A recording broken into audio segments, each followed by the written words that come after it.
Hey, what's up? My name's Steve with STS, and I'm here to show you how to install graphics kit for an 01 to 09 KLX 110. The first step, isopropyl alcohol and microfiber, cleaning all the plastics. If you have new or old plastics, it is always good to use isopropyl alcohol just to get off any chemicals or anything like that, so you can install the graphics with ease. All right, so we're gonna start at the front of the bike. On this kit, on our template, we just have a front fender tip. Sometimes it's a full front fender, but this is easy enough. I like to do it dry. If you use liquid to put it on, fine. Either way works, but I prefer just dry. Find the center, start in the center, and then work my way out. I use my fingers as that's the best way to contour any curves opposed to a squeegee. One tool that I always have on deck is an Olfa blade. Sometimes the templates aren't absolutely perfect, so I'll just run this along the edge.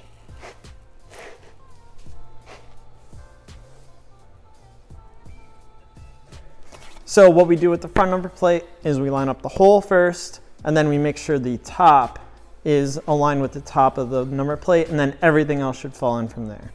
We're gonna kind of have to defend ourselves from the brake line, but other than that, the front number plate is usually pretty easy. And so once I have it lined up, what I'll do is I'll just go down the middle, and if I see that I have any air bubbles, I can just lift it up, and then just keep going.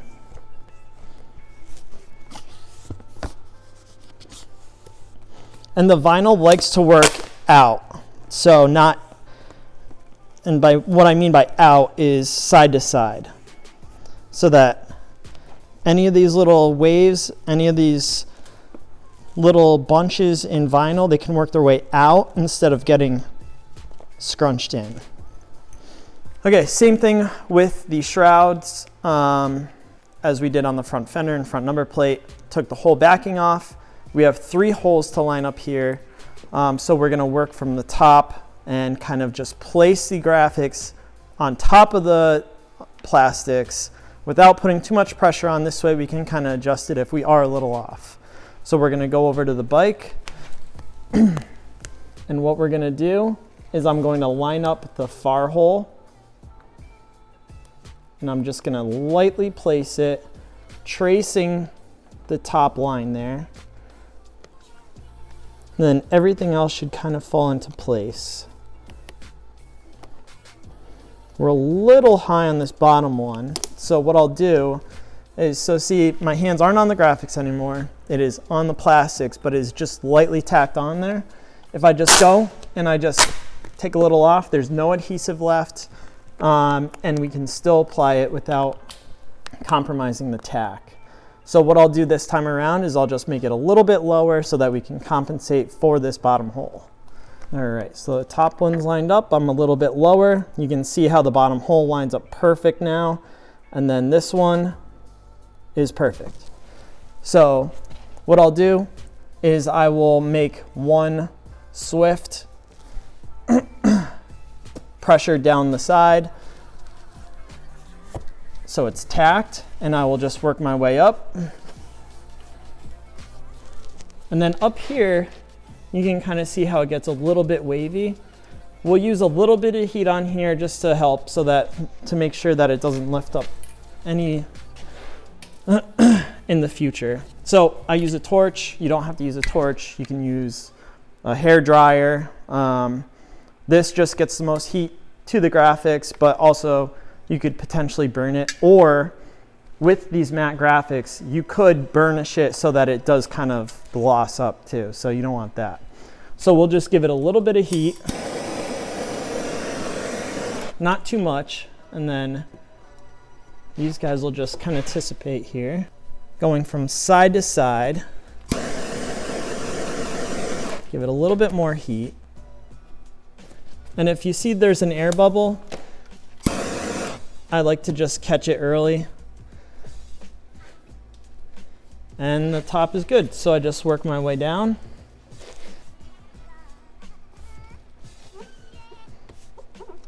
Perfect fit.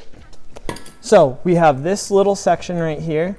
You can do one of two things. You can do a relief cut right in the middle, lay it down. That doesn't look the best, but that's one way of doing it.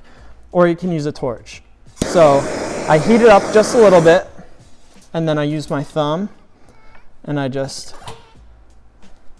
put it right in the little channel.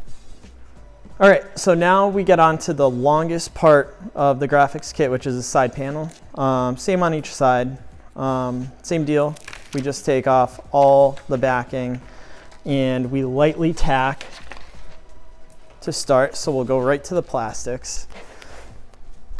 So we have a couple different things that we do have to line up. We have the little grab hole, the seat and side panel bolt, and also the bottom bracket bolt. What I like to do is I will line up the top first, and then with the small contour, it should lay right down if the rest of everything else is lined up. Might not be the same for all graphics companies, as there's 9 million different templates, but for ours, mostly everyone uses the same. Now, as I'm putting this on lightly, I'm running the top here. It looks like I'm too forward, as this isn't matching up in the front, and the bolt hole is just not even close. So I will just take it right off, line up, go a little bit back, and I can kind of see that I'm lining up better on the bolt hole. So as I step back a little bit, bolt hole's good, the little seat cover bolt hole and this grab hole all looks pretty good.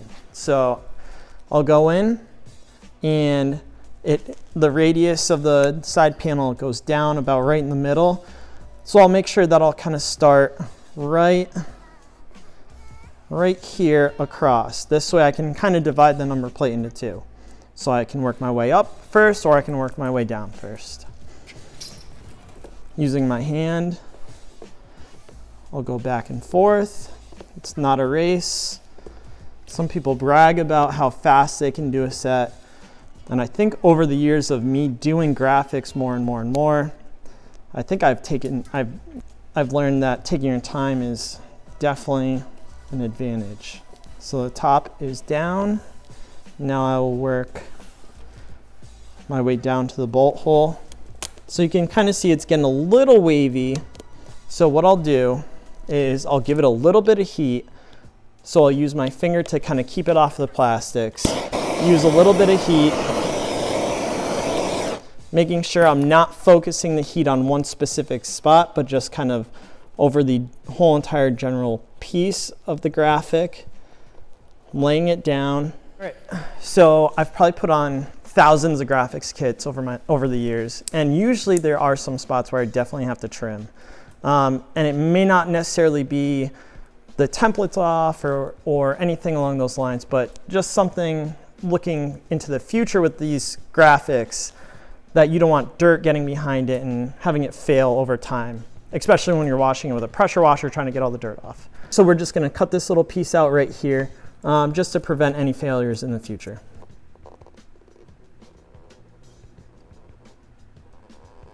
Now moving on to the rear fender.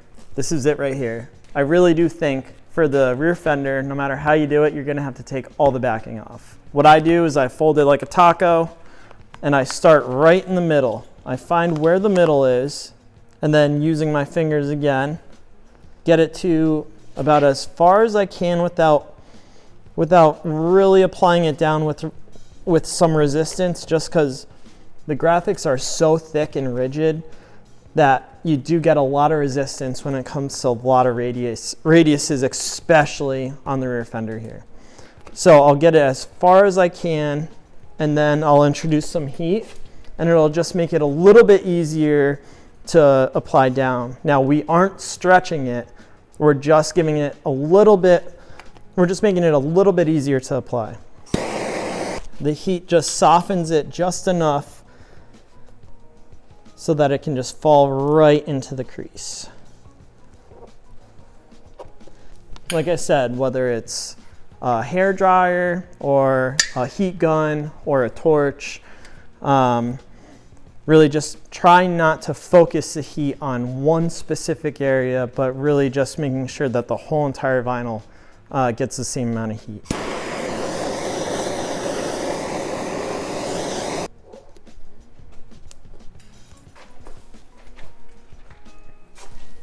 All right, so that's how you install an 01 to 09 KLX 110. Make sure to subscribe to our YouTube page, check us out on Instagram, STS Motorsports, and go to our online store, sts-motorsports.com. We will be posting more bikes as we install them, so make sure to check back, subscribe, and thanks for the support.